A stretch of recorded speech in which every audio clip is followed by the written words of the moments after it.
developed by the child where he can express himself, in his life. This is what the whole thing about life skill is. Under CBSE, there are 5 different life skills for 6 to 8. They are social and interpersonal skills, cognitive skills, thinking skills and emotional skills. But when we come to 9 and 10, these are summed up to 3, where social and interpersonal skills become social skills, cognitive and thinking skills become thinking skills, and emotional skills. So we have 3. Under these 3 or these 5, we have another 10 descriptive indicators. That means for 6 to 8, it becomes 5 into 10, which is equal to 50. And for 9 to 10, it is 3 into 10, which is 30 descriptive indicators. And another important factor, they are all interconnected to each other. Because life skill is not something that we can learn. That is, okay, this person is doing, let me also start. It's not something like that. It's something we need to inculcate in ourselves, feel for ourselves and develop in ourselves. As I mentioned, we have 10 under each category. But these 10 that which I have written down, or which is written down there, they are the most important aspects of the skills.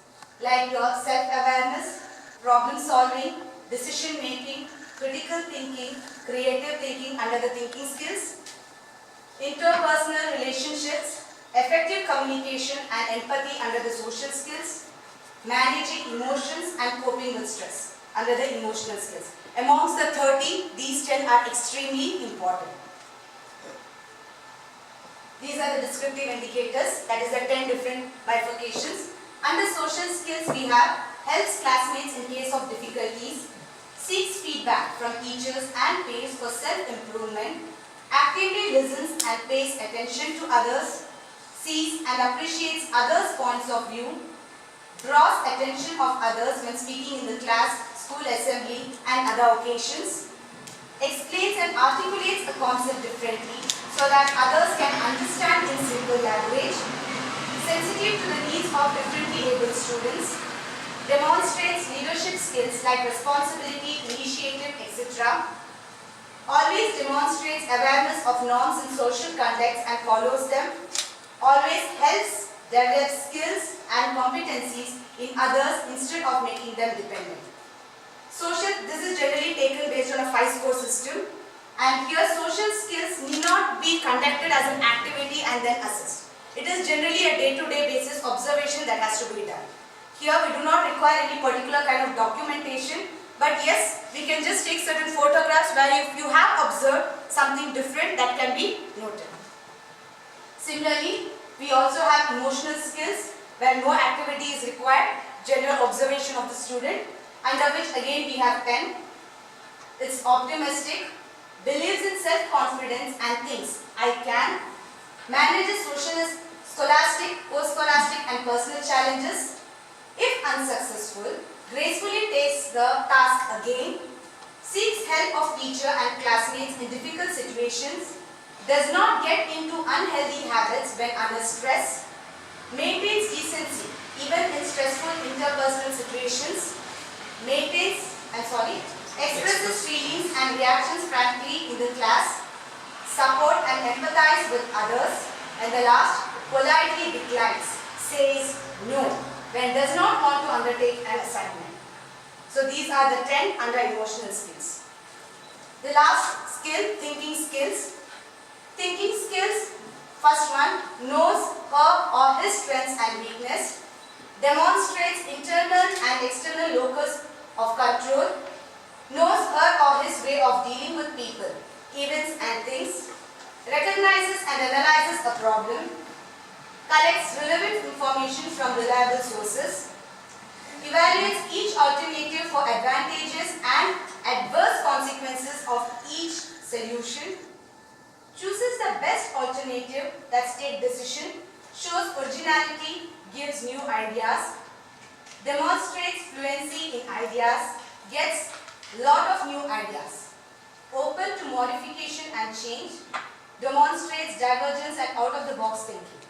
But when it comes to thinking skills, unlike your social and your emotional, here we cannot just observe the child. A regular activity has to be conducted.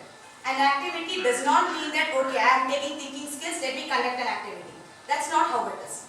Here we can combine both our co-scholastic and scholastic activities and observe the child, are they coping up with these given parameters. For example, knows his or her strengths and weakness. When we are conducting a group activity, each child have different strengths. We can just observe and analyze whether the child is using her strengths to do that particular task that's given or not. So based on different situations, different activities that we conduct in the class, all of us can judge we can analyze or understand whether the child is thinking in these different parameters. So in this case, we generally combine our scholastic and our co-scholastic activities. How do life skills help? Under thinking skills, we can see the life skills should be very original. They should be original. They need to be imaginative.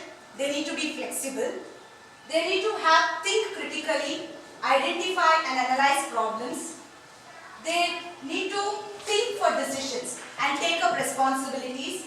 They should also feel comfortable with one's own self. Under social skills, they should have the ability to identify, verbalize or respond effectively to others' emotions. They should get along with others without any prejudices. They should take criticism constructively, listen actively and communicate effectively. Under emotional skills, they should be able to identify the different causes around them that leads to stress. They should develop and use multifaceted strategies to deal with the stress they are going through. And the last, they should also express and respond to emotions with an awareness of the consequences they might deal with. This is the question matrix which was given to us. This question matrix is a set of 36 question starters that asks what, where, which, who, why and how. If this is used in a particular activity and the child is asked to ask different questions, we can analyze, or the child himself can analyze how much he has understood the whole concept. The questions on the top rows of the matrix are basically knowledge and information questions. And whereas on the lower rows, it requires analysis, synthesis and evaluation.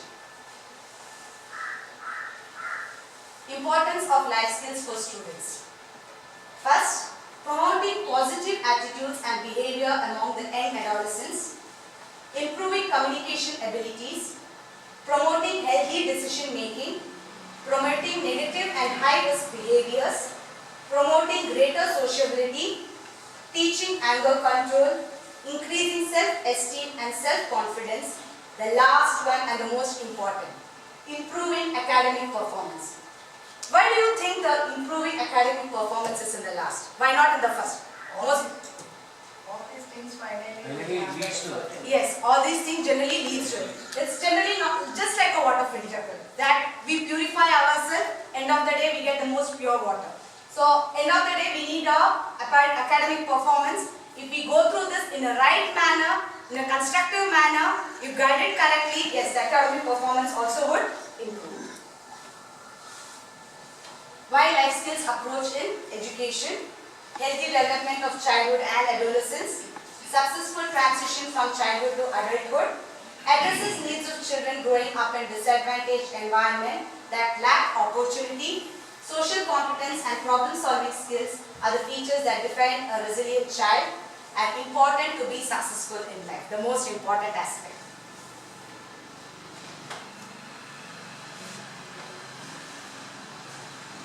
Till now we have been doing about the life skills, and life skills is something which is very necessary, and what I personally feel is every mentor is responsible for the life skills of to inculcate life skills in a child. Every mentor is responsible to inculcate life skills in a child. Here we have awareness and familiarization of attitudes and values. Attitudes and values are the two sides of a coin. If your attitude is right or positive, in spite of being in the worst of the company or worst of the situation, the values that have been inculcated in you will not go haywire. But today's generation definitely poses a question, but why, how, when? If we are able to satisfy their answers in a very, very meticulous and in do come back to us and they set their attitudes right and we ensure we engrave right values in them. Attitude is nothing else but perception of life. How do I take my life? In spite of being in the best of the situation, the child may go cross. Might, depending upon the attitude of the child. If you look at this is absolute life, you see the glass half empty or half full. If you always look at this half empty, you are always going to say, okay, I didn't have this, I don't have this, I don't have this.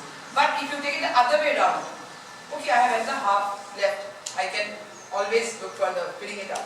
So we have this perception of life. There are three types of attitude. One is cognitive, knowledge-based belief or perception. For example, I say my friend is very pretty and kind.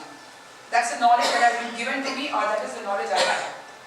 Affective, that's absolutely emotional. I like to be with my friend. Behavioral, psychomotor, that is action-based.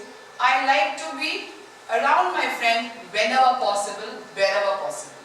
That is my psychological thinking, and so I work on it. My action speaks on that. Values. Values are something what we are taught from the time we are able to realize things after we are born. There are a set of rules to be followed by the child by exposing them to it. We inculcate values.